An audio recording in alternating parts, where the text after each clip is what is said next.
Assalamualaikum warahmatullahi wabarakatuh.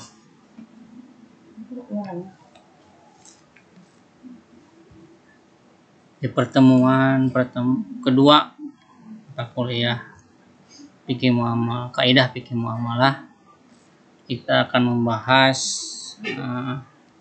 di antaranya kaidah dan dobit fikih dan yang lainnya. Apa itu kaidah fikih muamalah? Kaidah menurut bahasa artinya dasar atau fondasi.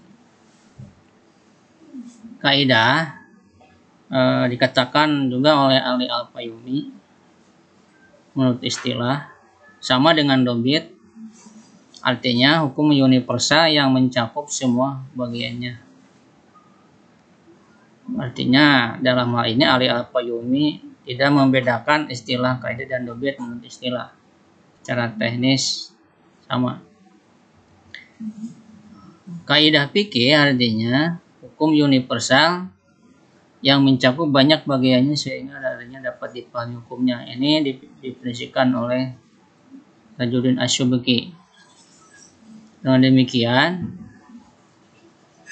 yang dimaksud kaidah fikih muamalah adalah kaidah fikih yang berkaitan dengan persoalan muamalah yang menjadi objeknya berupa harta, seperti akad jual beli, sewa menyewa, dan yang lainnya. Nah, yang akan kita bahas kaidah fikih muamalah, ruang lingkupnya seperti akad jual beli, sewa menyewa, dan yang lainnya. Apa perbedaan bagi ulama yang membedakan antara kaidah fikih dan dobit fikih? Kaidah fikih bagi ulama yang membedakan keduanya seperti Asy-Syubki dan Ibnu Nujam. Kalau kaidah fikih mencakup bercabang dari beragam bab fikih. Artinya beberapa bab fikih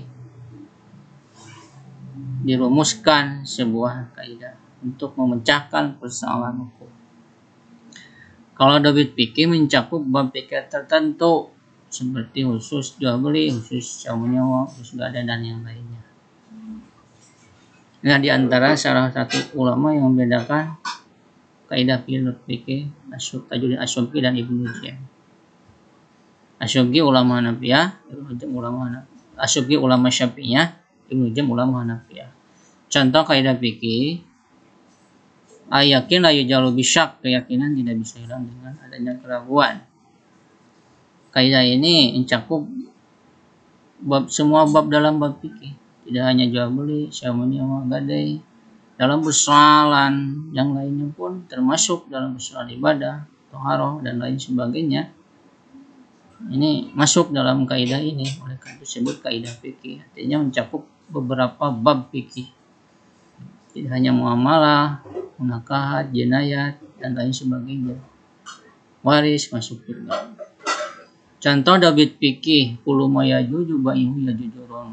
Setiap sesuatu yang boleh diperjualbelikan, maka diperbolehkan juga menggadaikannya. Nah, dobit fikih ini berkenaan dengan jual beli, akad jual beli, dan juga gadai. Tidak diterapkan kepada akad selain keduanya. Bagaimana sejarah kaidah fikih? Sejarah kaidah fikih yang pertama pada masa sebelum dibukukannya fikih. Pada masa ini, ayat Quran, hadis, dan perkataan sahabat dijadikan kaidah umum. Salah satu ayat Quran seperti An-Najm ayat 39, Yasin ayat 54, Al-An'am ayat 164, Al-Baqarah 233. Nanti para mahasiswa cari di rumah ayat Al-Quran dan terjemahannya lebih lengkapnya. Hadis seperti la darara wa la dirar. Ini perkataan hadis Nabi. Tidak boleh memudaratkan bagi sendiri dan orang lain. Ada juga hadis al-kharaj bid-daman. Hak mendapatkan hasil disebabkan oleh keharusan menanggung kerugian. Nah, ini berasal dari hadis Nabi, jadikan sebuah kaidah. Ini sebelum dibukukan fikih. Jadi bisa ditarik kaidah juga. Ya. Mengandung kaidah juga hadis Nabi. Perkataan sahabat seperti ucapan Ali bin Abi Thalib. Man ajaro ajiran bahwa dominun, siapa saja yang mempekerjakan seorang maka ia menanggung upahnya. Ini bukan sahabat. Masih banyak selain Ali. Yang kedua, pada masa setelah dibukannya fikih. Di abad kedua Hijrah pertama. Ada perkataan para sahabat dan tabi'in bisa dijadikan kaidah terhadap fikih. Seperti ucapan Zaid bin Ali wafat 102 Hijrah. La syub'ata illa bi aqarin aw ardin. Tidak diperkenankan syub'ah kecuali dalam harta yang bergerak dan tanah. Aqar. Syub'ah itu artinya hak paksa bagi seseorang yang berserikat dengan orang lain untuk menjual barangnya sebelum ke orang lain. Seperti kita mempunyai sebidang tanah, dibeli waktu itu berserikat 2 orang, kita dengan teman kita. Nah, teman kita ingin menjualnya ke orang lain, ingin menjualnya sebelum ke orang lain, yang lebih berhak adalah ke rekannya, ke temannya ketika dia menjual. Jadi agar dimiliki oleh temannya. Sebelum ke orang lain, tawarkan dulu ada mitranya. Apalagi misalnya tanggung sedikit, udah aja dijual pada temannya. Kemudian pertengahan abad keempat sampai akhir abad 6 Hijriah terdapat risalah yang tulis oleh Abu Hasan Al-Qurhi, wafat 34 Hijriah, ulama Hanafiyah madhab Hanafi. Begitupun Taksisun Nadar karya Abi Lais Samarqandi, wafat 374 Hijriah. Begitupun An-Nasyafi, wafat 537 Hijriah. Ini ulama Hanafiah juga. Begitupun Al-Qawaid karya Ibnu Damsat, wafat 507 Hijriah. Kemudian permulaan abad ke-7 Hijrah sampai abad 10 Hijrah terdapat kitab Al-Qawaid fi Furu' Syafi'iyah karya Abu Hamid Al-Jazirimi, wafat 613 Hijrah. Begitupun ada Al-Qawaidul Ahkam fi Masalihil Anam karya Syekh bin Abdul Salam. Ini ulama Syafi'iyah, wafat 660 Hijrah. Pada masa abad 8 Hijriah ada kitab Al-Asbah wa Nadair karya Ibnu Waqi', wafat 706 Hijriah, ulama madhab Syafi'i. Terus Al-Qawaid An-Nuraniyah karya Ibnu Taimiyah, wafat 328 Hijriah, ulama madhab Hambali. Al-Qawaid karya Al-Maqari, wafat 358 Hijriah, ulama madhab Maliki. Kemudian Al-Majmu'ul Madhab fil Qawaidil Madhab karya Abu Sa'id Al-Ala'i, wafat 361 Hijriah, ulama madhab Syafi'i. Kemudian Al-Qawaid Al-Fiqhiyah karya Syarafuddin Al-Maqdisi, wafat 271 Hijriah, karya ulama madhab Hambali. Lalu Al-Qawaid karya Ibnu Mutahhir Al-Huli, wafat 271 Hijriah, termasuk ulama Syiah imamnya. Lalu Al-Asbah wa Nadair kata Tajuddin Asy-Syubki karya At-Tanwir Amsi, wafat 271 Hijriah, ulama madhab Syafi'i. Al-Asbah wa Nadair karya Jamaluddin Al-Asnawi, wafat 272, ulama madhab Syafi'i.